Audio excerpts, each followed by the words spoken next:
Tidak ada sifat wujud, tidak ada ayat Quran yang menerangkan Allah itu ada. Imam Asy'ari baca Quran, menemukan sifat-sifatnya Allah. Innallaha sami'un basir, Allah maha mendengar, maha melihat. Innallaha ghafurur rahim, maha pengampun, rahman rahim, maha kasih sayang. Wallahu kulli syai'in alim, maha berilmu, maha mengetahui. Wa innallaha ala kulli syai'in qadir, maha kuasa. Latifun khabir, rahman rahim, dah azizul hakim, dah. Tidak ada sifat wujud, tidak ada ayat Quran yang menerangkan Allah itu ada. Sekarang saya tanya, Allah ada nggak? Mana dalilnya? Quran nggak ada itu. Coba kita baru tahu kan, baru dengar kan? Ngajinya cuma muka nakir terus. Bismillahirrahmanirrahim. Assalamualaikum warahmatullahi wabarakatuh. Alhamdulillah. Fa inna ahsanal kalami kalamullah wa khairal huda huda Muhammad sallallahu alaihi wasallam wa syarrul umuri muhdatsatuha fa inna kulla muhdatsatin bid'ah wa kulla bid'atin dhalalah wa kulla dhalalatin finnar. Kembali bersama saya Zulkarnain El-Maduri. Kali ini yang akan kita angkat berkaitan dengan tetap Kiai Haji Said Akil Sirot. Saya mendengar ceramah beliau itu kian hari ada sesuatu, ada perubahan yang luar biasa ya. Terutama ketika mengkaji Asy'ariyah, ketika membahas Tauhid Asy'ariyah. Entah saya tidak tahu kitabnya apa yang dibaca oleh beliau itu. Tapi ini adalah sebuah kajian beliau di hadapan ya warga NU ketika berbicara tauhid tingkat tinggi menurut orang NU, menurut kita biasa-biasa aja gitu. Ya, yaitu berkaitan dengan bahwa Allah tidak punya sifat wujud. Coba. Jadi Allah itu tidak punya sifat wujud. Kita tahu bahwa istilah wujud itu dari Asy'ariyah, bukan dari Imam Abu Hasan Al-Asy'ari ya. Jadi sifat wujud itu dari Asy'ariyah. Produk pertama kali kata wujud itu dari filsafat, yaitu filsafat tempo dulu. Produk dari pemahaman Mulla Sandra, seorang pemikir Syiah ya, yang mempengaruhi alam pemikiran Islam, juga lebih pada konsep pemikiran Yunani itu tentang sifat wujud. Jika kita bahas secara ilmiah, Al-Quran yang 30 juz itu yang berisi 6.600 yaitu 16 ayat, tidak tercampur, atau 6.626 ayat, ada lagi 6.666 ayat, tidak terdapat kalimat wujud menurut Syed Akil Sirot itu ya. Jadi tidak ada kata wujud. Yang ada Sami'an Basira, kemudian Ghafurur Rahim, dan Asmaul Husna lainnya. Al-Malikul Quddus, Salamul Mu'minul Muhaiminul Azizul Jabbar. Dia biasanya langsung huwa Allah, wallahu alladzi la ilaha illa huwar rahman. Jadi tidak pernah mengatakan huwallahul wujud. Jadi tidak itu. Tidak huwallahu alladzi la ilah.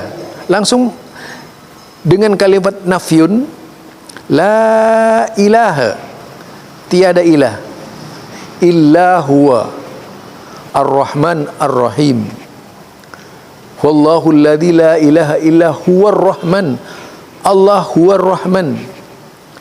Itu yang kita bisa tangkap dari ayat-ayat Quran yang begitu banyak ketika berbicara sifat Allah, namun tidak ada satupun kata wujud dalam sifat Allah tersebut. Jadi bukan Syahid Aqil Syirat mengatakan Allah tidak ada tapi Allah tidak punya sifat wujud gitu. Nah, jika hal ini diklarifikasi kepada beliau, tentu asik banget gitu ya. Memang Allah tidak punya sifat wujud. Sifat wujud itu bikinan hamba-hamba Allah dari kelompok Asy'ariyah, dimasukkan ke dalam sifat 20. Dalam konsep filsafat disebut dengan wajibul wujud.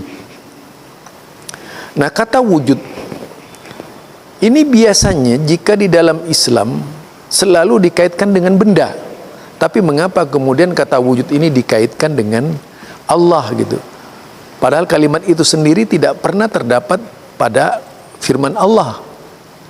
Sementara kita menjadi orang yang tabu untuk menggunakan kalimat Allah yang ada dalam Al-Quran, bahkan biasanya memberikan laqab-laqab mujassim ketika kita menggunakan Quran sebagai dasar berargumen di dalam persoalan akidah. Pemaparan Kiai Haji Syahid Aqil Syirat yang dikatakan dikatakan tauhid tingkat tinggi ini sebenarnya pelajaran SD kalau di Salafi itu. Pelajaran dasar ya. Jadi sekolah dasar kalau di Salafi. Karena seseorang harus tahu itu sifat Allah dalam Al-Quran, sifat Allah dalam hadis. Maka itulah yang dikenal dengan asma sifat. Tetapi kalau kelompok Asy'ariyah tidak mau dengan asma wa sifat itu. Sifat Allah pun hanya sebagian saja. Bahkan Asy'ariyah ini menolak sifat-sifat Allah dalam banyak hal gitu ya. Dan jika kita perhatikan seperti itu, jadi apa yang dipahamkan oleh Syahid Aqil Syirat kepada kita ini sangat luar biasa, saudara. Memang kita harus jeli juga dengan perkataan-perkataan beliau. Bahkan beliau dalam sebuah ceramahnya itu pernah membahas tentang yaitu yang disebut dengan tauhid rububiyah. Tauhid rububiyah itu apa? Tauhid uluhiyah itu apa? Tauhid asma wa sifat itu apa? Nah, disampaikan beliau dalam sebuah ceramahnya itu di hadapan orang-orang NU yang sama juga pernah dibicarakan oleh siapa namanya? Habib Rizik pernah membahas tauhid uluhiyah dan rububiyah juga, asma wa sifat juga. Itu dalam video ya, tapi saya lupa videonya di mana, nanti saya carilah. Insyaallah saya buktikan. Nah, kalau melihat ini nyata sekali seorang Kiai Haji Syahid Aqil Syirat itu memiliki pandangan yang luas ya.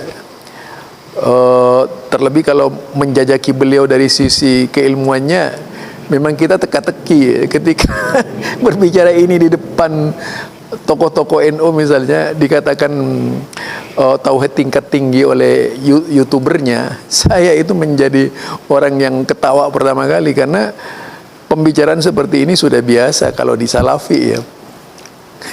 Jadi memang di dalam dunia Salafi kan pemahaman manhaj salaf yang benar itu kan tidak ada yang disebut dengan sifat 20 itu. Mereka itu anti dengan pembagian tauhid. Padahal pembagian tauhid begitu aja kalau kita lihat bukan sebuah kurikulum dari Allah yang memaksakan untuk diyakini. Cuman dibagi aja. Tauhid uluhiyah itu apa? Sesuai dengan kata la ilaha illallah gitu. Jadi kalau kita belum pernah melihat di dalam hadis yang secara khusus ataupun Quran la rabbun illallah itu, la rabba illallah, tidak ada itu. Jadi yang ada la ilaha illallah, tiada ilah melainkan Allah. Nah, mengapa rabbun itu memang seringkali dipakai oleh semua orang, beda dengan ilah, jarang yang dipakai gitu. Kecuali untuk menjagokan sebuah kekuatan itu disebut ilah sebagai Tuhan tandingan. Ini sudah dikenal di kalangan kaum musyrikin di Mekah ketika dahulu kala. Jadi ketika dikatakan la ilaha illallah itu kaget. Tidak dikatakan la robba illallah gitu. Kalau sudah la robba illallah orang musyrik itu ngerti gitu. Tapi kalau la ilaha illallah orang musyrikin itu tidak ngerti. Ini Muhammad macam-macam nih. Nah itu. Jadi apa yang disampaikan oleh Sa'ad Akil Syirat ini merupakan pukulan terhadap kelompok-kelompok yang ngaku aswaja dengan meniadakan sifat wujud bagi Allah Subhanahu wa taala. Bagi kita itu hadiah besar dari Sayyidina Akil Syirat. Subhanakallahumma bihamdika asyhadu an la ilaha illa anta astaghfiruka wa atubu ilaik. Assalamualaikum warahmatullahi wabarakatuh.